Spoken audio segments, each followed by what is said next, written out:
And he said, if you will start that process of change, do something different the next 90 days than you did the last 90 days, like picking up the books to read.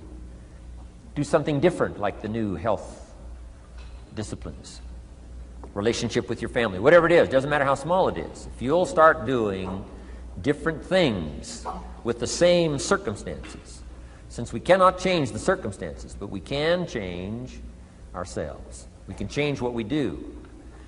And then he gave me another secret to success when he said, what you have at the moment, Mr. Rohn, you've attracted by the person you've become. What you have at the moment, you've attracted by the person you've become. Few little simple principles here. Once you understand these, it starts to explain so much. Now, sometimes it's a little tough to take, blaming yourself instead of the marketplace, taking responsibility instead of putting it off on someone else. That transition sometimes is a challenging mission. And this one was a little tough for me. He said, Mr. Rohn, so let's talk a little bit about personal development, that extraordinary adventure I undertook starting at age 25. And I've never ceased that adventure. I'm still going for it in the 90s. I want to get better and better. I want my craft to get better, my business operations to get better, the things I do to get better. Because once I picked up this simple formula, I'm telling you, it's easy to figure out where the problem is if you go to work on it. Now, let's talk about personal development. And in helping kids understand personal development, I always start with money. Now, money's not the only place to start. Money certainly isn't the only value, but we've all got to start somewhere, and money's something you can count, right? Kids are interested in money, okay? A lot of things are a little tougher to measure, but economics is pretty easy, right? Because you can count. Okay, somebody says, how are you doing? You say, I don't know. Let's count. Now, this is not the only count. I understand that. There's a lot of other things to count. But to see if there may be some errors in your judgment and lack of disciplines in your life, we might as well start with money, because it's so easy to count. So let's just start there and see whether or not maybe we have messed up. Okay. So here's how I explain it to kids. We get paid for bringing value to the marketplace. Key to understanding economics. We get paid for bringing value to the marketplace. Marketplace is also described as reality. Reality, the marketplace. Now, it takes time. It takes time to bring value to the marketplace, but we don't get paid for time. It's very important for kids to understand, as well as adults. We don't get paid for time. Mistakenly, the man says, well, I'm making about $20 for an hour. Not true. Not true. If that was true, you could just stay home, have them send your money. No, it's not true. You don't get paid for the hour. You get paid for the value you put in the time. So we don't get paid for time, we get paid for value. Now, since that's true, here's one of the key questions of the afternoon. Is it possible to become twice as valuable and make twice as much money in the same time? Is it possible to become 3 times as valuable as you now are and make 3 times as much money in the same time? Is that possible? Of course. If you want to really emphasize something, that's a good phrase, Stuart. Of course. Of course. Okay. Now, all you have to do to earn more money in the same time is simply become more valuable. America's unique. It's a ladder to climb. Starts down here, what, about $4 an hour? Big argument last year in Congress about the starting place. Should be 5, should be 5, should be 5. Well, no, it doesn't need to be 5. Why not start with 4? It's a ladder. Right? This is not a bed. This is a ladder. This is a ladder to climb. Starts at $4. Now somebody says, well, should be 5, should be 5. Well, maybe. If you're going to stay at the bottom for the rest of your life, it probably should be 5. But that's kind of a pitiful way to live. Start and not grow. Start and not change. Start and not become more valuable? Hey, the whole scenario of life is to start, number one, and what? Become more valuable, number two. So America's a ladder to climb. Starts at $4 an hour, and the more valuable you become, you just keep moving up the ladder. Top income last year, what, 52 million? Guy that runs Disney? Would a company pay somebody for 1 year's work $52 million? And the answer is, of course. This is one of those of course places. Of course. If you help a company make $1 billion, would they pay you $52 million? The answer is, of course. It's chicken feed. I mean, it's not much money. Now, why that much money? Because he has become so valuable. Now, why would we pay somebody only $4 an hour? They're not very valuable to the marketplace. Now, we got to make that distinction, to the marketplace. Might be a valuable brother, a valuable member of the community, valuable member of the church, valuable member in the sight of God, to the human family, of course, those kind of values. But to the marketplace, which is called what? Reality. Reality is, if you're not very valuable, you don't get much money. Those are called the facts. I mean, that's how that is. Well, then how do you get more money? Simple answer. Somebody says, well, I'll go on strike for more. Well, here's a major problem with that. Here's a major problem with that. You can't get rich by demand.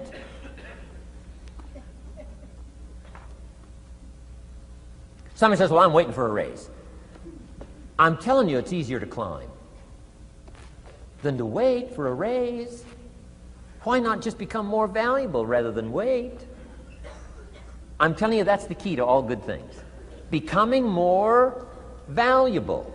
Why would we pay somebody $400 an hour? They've become more valuable to the marketplace. See how this works? I'm telling you, this stuff is so easy. This is America. This is a ladder. How far is it from 4 to 5? I'm telling you, it's not far. $4 to $5 an hour? If you work for McDonald's, haul out the trash, they'll pay you $5 an hour. If you whistle while you haul out the trash, they'll pay you $5 an hour. I'm telling you. You'll get an extra $1 just for a good attitude. Yay, McDonald's. Wear the hat. It's incredible. $5. And then you just keep becoming more valuable, more valuable, more valuable. I got a telephone call 5 years ago. The company said, we're ready to expand internationally. We need some help. I was sort of semi-retired. Right? Looking for the next exotic beach. They said, no, Mr. Rohn, we got a project for you. Right? We're going to expand internationally. We could use your help. Next little while, we'll add some millions to your fortune, make it worth your while. I said, okay. I thought later, isn't that interesting that they called me? My second thought was, of course they'd call me. Who else would they call? I mean, you know, I can get the job done. Now, how come I got a telephone call worth millions? I had become valuable. Now, I'm a farm boy from Idaho. I was raised in obscurity. 1 year of college, and I thought I was thoroughly educated. Made all kinds of mistakes galore. At age 25, the creditors are calling me saying, hey, you told us the check was in the mail. I got pennies in my pocket. I got nothing in the bank. I'm behind on my promises. How come I get a telephone call 5 years ago and it's worth millions? I changed. I turned my life around. Is it possible to become worth millions? Speaking economically, now there's a lot of values to become, but let's just talk economics. Is it possible to become that valuable? And the answer is, of course, of course. Now let me give you the secret. Shoaff said, here's the secret, Mr. Rohn. Learn to work harder on yourself than you do on your job. Once I got that, it turned my life around. Learn to work harder on yourself than you do on your job.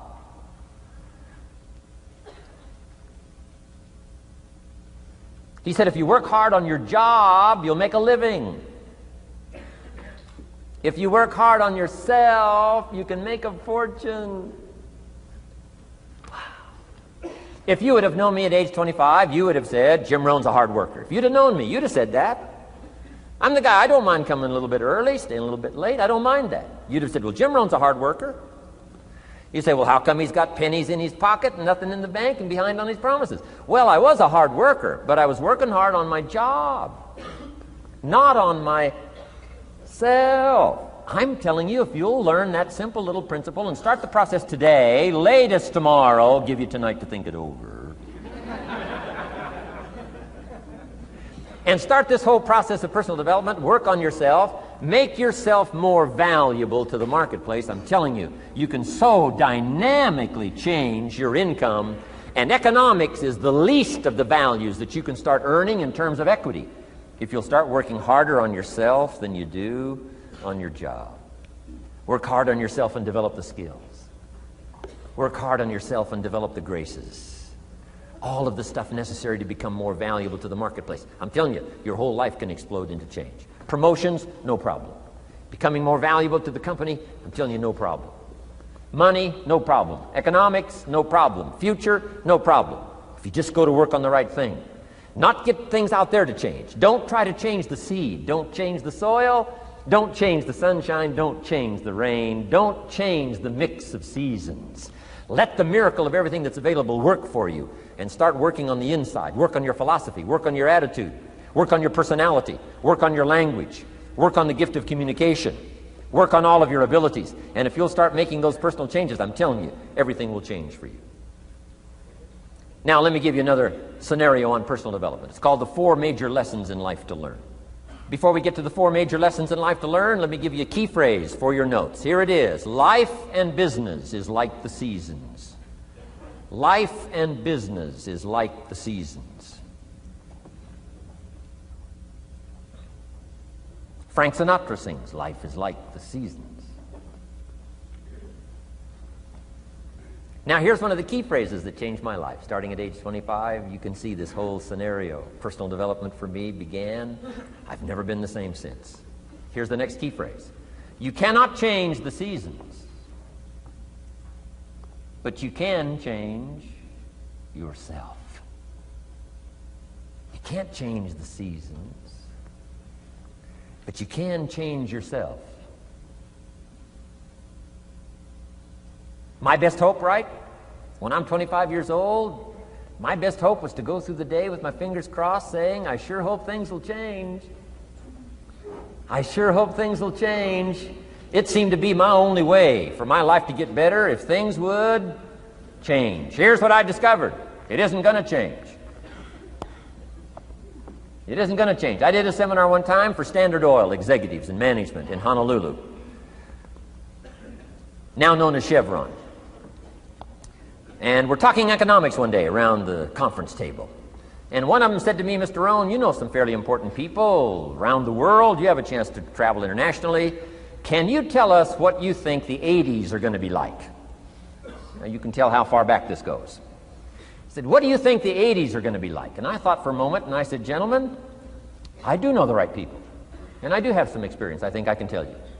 So they all leaned in a little closer, and I said, gentlemen, based on the people I know and based on the best of my own experience, I think in the 80s it's going to be about like it's always been. Aren't you glad you came today? I mean, that's inside stuff. I don't just spread that around everywhere. It's going to be about like it's always been. It isn't going to change. To hope that it'll change is called whistling in the wind, being so naive, hoping for something that isn't going to occur. I can give you the shortest history lesson that you can imagine in one sentence. What describes human history on the spinning planet the last 6,500 years? Let me describe it for you in one sentence. Here's human history in one sentence. Opportunity mixed with difficulty. That's about as simple as you can put it. And opportunity mixed with difficulty isn't going to change. The man says, well, if it isn't going to change for the future, if it isn't going to change in the 90s, how will my life ever change? Answer, when you change. And if you will change, everything will change for you. Your bank account will change, your income will change, your future will change, the ability to acquire your dreams will change. It'll all change if you will change. And now let's go through the scenario of the seasons. Life and business is like the seasons. Let's cover them. Here's number one, major lesson in life to learn. Learn how to handle the winters. You say, well, Mr. Rohn, a lot of this stuff is fairly obvious. That's true. Just need somebody like me just to come along and remind us. This is what this is called today, a reminding session. I got no new truth for you to discover. This is all old stuff. We just need to hear it again. Somebody get on our case a little bit, right? We all need that. Here's number one lesson, learn how to handle the winters. That's obvious. The winters come right after falls. And pray tell how often? Every year, according to written history, for the last 6,500. To cross your fingers and say, I hope it doesn't come. I'm telling you, we call that naive. Now, there's all kinds of winters. Not just the winter of the season, but there's all kinds of winters. Winter time, the down time, the discouraging time. One writer called it the winter of discontent. The winter when you can't figure it out, the winter when it all goes wrong. Economic winters, social winters, political winters, and personal winters. When your heart is smashed in 1,000 pieces, the nights are unusually long. It's called winter time. Barbra Streisand sings, it used to be so natural to talk about forever, but used to be's don't count anymore. They just lay on the floor till we sweep them away. You don't sing me love songs. You don't say you need me, and you don't bring me flowers anymore. A song of winter. But hey, we're acquainted with all those winter scenarios. We've been through them all. Now the question is, what do you do about the winters? Well, you can't get rid of January by tearing it off the calendar. But here's what you can do with the upcoming winters of your life. The long ones, the short ones, the easy ones, the more difficult ones. Here's what you can do. Get wiser and stronger and better. Just make a list of that trio of good words. Wiser, stronger, and better. To challenge for yourself the upcoming winters of your life, don't you think you could read more? Pick up the scenario, pick up the books, pick up the cassettes. So I would put some stuff on cassettes so you can listen to it, put it in books so you can read it. Now putting it on video so you can see it. I'm telling you, anybody that wants to can get wiser. Next is stronger. Anybody can get stronger. If you're willing to do the push-ups, you can get stronger. If you're willing to put yourself through the paces, you can get stronger. Can you develop stronger skills? And the answer is yes. Start practicing, practicing, practicing. And you can get stronger. Can you get stronger in handling life situations? Of course. But you got to go to work on yourself. You can't blame out there wishing it was easier. Wish you were stronger.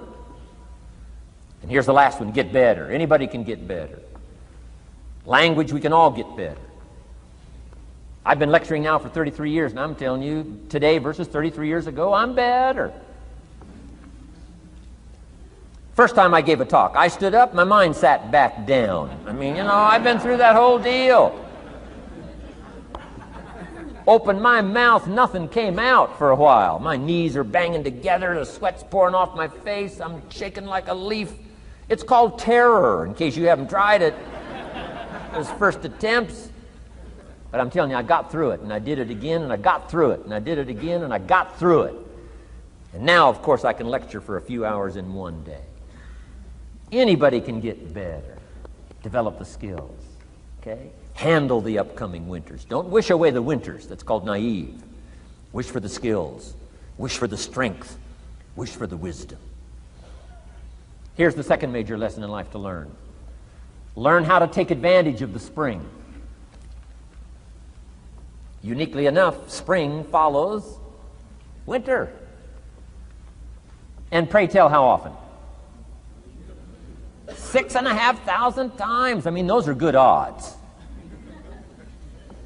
I'd gamble on it one more time. I mean, those are good odds. Every time. You can't beat those odds. Spring is called opportunity. Another day is called opportunity. Days follow nights. How about that? And how often? Every day. But now here's what we must learn to do with opportunity. Underline two strategic words in that sentence. Take advantage. Just because spring comes is no sign you're going to look good in the fall. You've got to take advantage of it. You've got to do something with it. Read every book you can on what to do with your springs, what to do with your opportunities, what to do with your days, what to do with your chances. Don't miss the educational process. Don't miss the process of learning. To understand, opportunity keeps coming, but the key is taking advantage, taking advantage. Everybody in this room's got to learn to do one of two things: plant in the spring or beg in the fall. And it doesn't mean you can't become a sophisticated beggar, but you don't need the reputation. Learn to plant in the spring, take advantage. And there's an urgency here on springtime because there's just a few springs, handful of springs offered to each of us. So take advantage swiftly and quickly. Don't just let the time pass. The Beatles wrote, "Life is very short." And for John Lennon, it was extra short. For Michael Landon, it was extra short. But life is short. At the longest, it's short. So don't just let the springs pass. Take advantage. Seize the day. Seize the moment. Seize the opportunity. That's the key. Springtime.